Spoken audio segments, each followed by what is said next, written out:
Hi friends, I am doctor Rajendran, CMO, Deepam hospital. ഞാൻ ഇന്നിവിടെ പറയാൻ പോകുന്നത് normal growth of new born babies. അപ്പോൾ ഡെലിവറി കഴിയുമ്പോൾ 2.5 കിലോ തൊട്ട് 4.5 കിലോ വരെ നോർമൽ വെയിറ്റാണ്. ഇപ്പോൾ 2.5 കിലോ ന്യൂ ബോൺ ബേബിയുടെ തൂക്കം 2.5 കിലോയ്ക്ക് താഴെയാണെങ്കിൽ അത് ലോ ബെർത്ത് വെയ്റ്റ് ബേബി എന്ന് പറയും. അതേസമയത്ത് 4.5 കിലോയ്ക്ക് മുകളിലാണെങ്കിൽ ഓവർ വെയ്റ്റ് എന്ന് പറയും. നോർമൽ ഗ്രോത്തിൽ നമ്മൾ പ്രധാനമായിട്ട് നോക്കുന്നത് ഒന്ന് വെയ്റ്റ് ഓഫ് ദി ബേബി, രണ്ടാമതായിട്ട് ലെങ്ത് ഓഫ് ദി ബേബി, മൂന്നാമതായിട്ട് ഹെഡ് സർക്കംഫറൻസ്, നാലാമതായിട്ട് ചെസ്റ്റ് സർക്കംഫറൻസ്, അഞ്ചാമതായിട്ട് BMI, ബോഡി മാസ് ഇൻഡെക്സ്. അപ്പോൾ ആദ്യം നമുക്ക് വെയ്റ്റിനെ പറ്റി സംസാരിക്കാം. അപ്പോൾ ആവറേജ് വെയിറ്റ് ഒരു ന്യൂബോൺ ബേബിയുടെ നമുക്ക് 3 കിലോ എന്ന് കൂട്ടുക.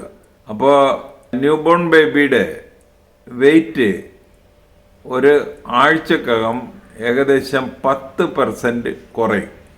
ജനിച്ചപ്പോഴുള്ള വെയിറ്റിനേക്കാളും ഒരു 10% കുറയും. അത് കഴിഞ്ഞ് ഒരു 10 ദിവസത്തിനകം അത് റീഗെയിൻ ചെയ്യും. അപ്പോൾ ഈ ന്യൂബോൺ ബേബിയുടെ വെയിറ്റ് ഒരു 3 മാസം വരെ 20 തൊട്ട് 40 ഗ്രാം വരെ പെർ ഡേ കൂടിക്കൊണ്ടിരിക്കും. 20 ഗ്രാം തൊട്ട് 40 ഗ്രാം വരെ പെർ ഡേ കൂടിക്കൊണ്ടിരിക്കും. അതിനുശേഷം the remaining part of the year ഒരു 400 ഗ്രാം പെർ മന്ത് കൂടിക്കൊണ്ടിരിക്കും. അപ്പോൾ ബെർത്ത് വെയ്റ്റ് 3 കിലോ ആണെങ്കിൽ ഒരു 5-ാം മാസം ആകുമ്പോൾ കുട്ടിയുടെ വെയിറ്റ് ഡബിൾ ചെയ്യും. എന്ന് പറഞ്ഞു കഴിഞ്ഞാൽ 6 കിലോ ആകും. 1 വയസ്സാകുമ്പോൾ കുട്ടിയുടെ വെയിറ്റ് 3 ഇരട്ടിയാകും. എന്ന് പറഞ്ഞു കഴിഞ്ഞാൽ 3 കിലോ ജനിച്ചപ്പോഴുണ്ടെങ്കിൽ അത് 5 മാസം കഴിയുമ്പോൾ 6 കിലോ ആകും. 1 വയസ്സാകുമ്പോൾ അത് 9 കിലോ ആകും. 2 വയസ്സാകുമ്പോൾ അത് 4 ഇരട്ടിയാകും. എന്ന് പറഞ്ഞു കഴിഞ്ഞാൽ 12 കിലോ ആകും. 3 വയസ്സാകുമ്പോൾ അത് 5 ഇരട്ടിയാകും. എന്ന് പറഞ്ഞു കഴിഞ്ഞാൽ 15 കിലോ. 5 വയസ്സാകുമ്പോൾ അത് 6 ഇരട്ടിയാകും, 18. 7 വയസ്സാകുമ്പോൾ 7 ഇരട്ടിയാകും. എന്ന് പറഞ്ഞപ്പോൾ ഏകദേശം 21 കിലോ. 10 വയസ്സാകുമ്പോൾ അതൊരു 10 ഇരട്ടിയാകും. എന്ന് പറഞ്ഞാൽ 30 കിലോ. അപ്പോൾ 3, 5, 7, 10. 3 വയസ്സ്, 5 വയസ്സ്, 7 വയസ്സ്, 10. 3 വയസ്സിൽ 15 കിലോ, 5 വയസ്സിൽ 18, 7 വയസ്സിൽ 21 കിലോ, 10 വയസ്സിൽ 30 കിലോ. 3 വയസ്സ് തൊട്ട് 7 വയസ്സ് വരെ 2 kilogram per year body weight കൂടി. 7 വയസ്സ് തൊട്ട് പ്യൂബർട്ടി വരെ 3 kilogram per year body weight കൂടിക്കൊണ്ടിരിക്കും. ഇനി നമ്മൾക്ക് നോക്കേണ്ടത് ലെങ്ത് ആണ്. ഒരു കുട്ടി ജനിക്കുമ്പോൾ അതിൻ്റെ ലെങ്ത് ഏകദേശം 50 സെൻറ്റിമീറ്റർ കാണും. 50 സെൻറ്റിമീറ്റർ. 3 മന്ത്സ് ആകുമ്പോൾ അത് ഏകദേശം 60 സെൻറ്റിമീറ്റർ ആകും. 6 മാസം 6 മന്ത്സ് ആകുമ്പോൾ അത് 65 സെൻറ്റിമീറ്റർ ആകും. 9 മന്ത്സ് ആകുമ്പോൾ അത് 70 സെൻറ്റിമീറ്റർ ആകും. 1 ഇയർ ആകുമ്പോൾ അത് 75 സെൻറ്റിമീറ്റർ ആകും. 2 ഇയേഴ്സ് ആകുമ്പോൾ അത് 90 സെൻറ്റിമീറ്റേഴ്സ് ആകും. സാധാരണ ഒരു കുട്ടിക്ക് 4 വയസ്സാകുമ്പോൾ ഏകദേശം 100 സെൻറ്റിമീറ്റർ പൊക്കം കാണും, ലെങ്ത് കാണും.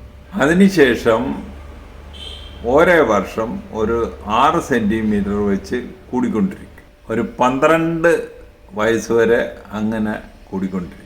ഇനി അടുത്തതായിട്ട് നമ്മൾ നോക്കേണ്ടത് ഹെഡ് സർക്കംഫറൻസ് ആണ്.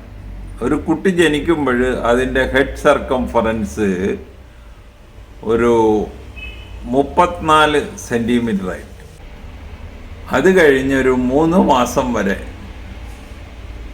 2 സെൻറ്റിമീറ്റർ പെർ മന്ത് കൂടിക്കൊണ്ടിരിക്കും. അപ്പോൾ 3-ാം മാസം 40 സെൻറ്റിമീറ്റർ ആകും.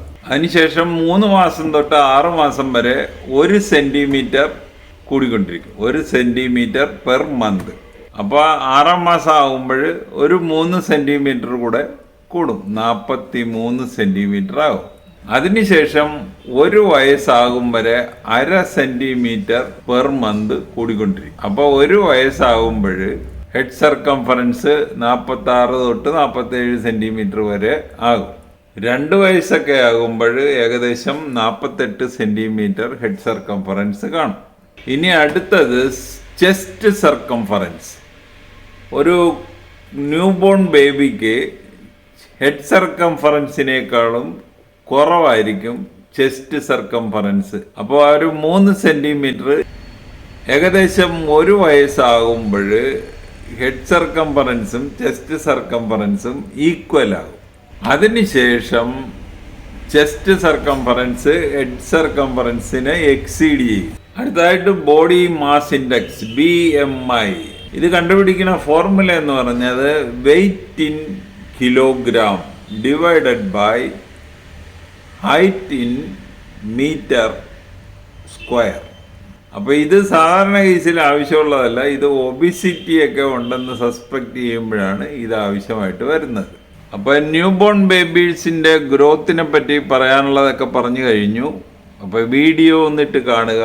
കണ്ടിട്ട് ഇഷ്ടപ്പെട്ടുവെങ്കിൽ അല്ലെങ്കിൽ ഉപയോഗപ്രദമായി എങ്കിൽ ഞങ്ങളുടെ ചാനൽ സബ്സ്ക്രൈബ് ചെയ്യുക. വേറൊരു വീഡിയോ ആയിട്ട് നമുക്ക് വീണ്ടും കാണാം. Thank you.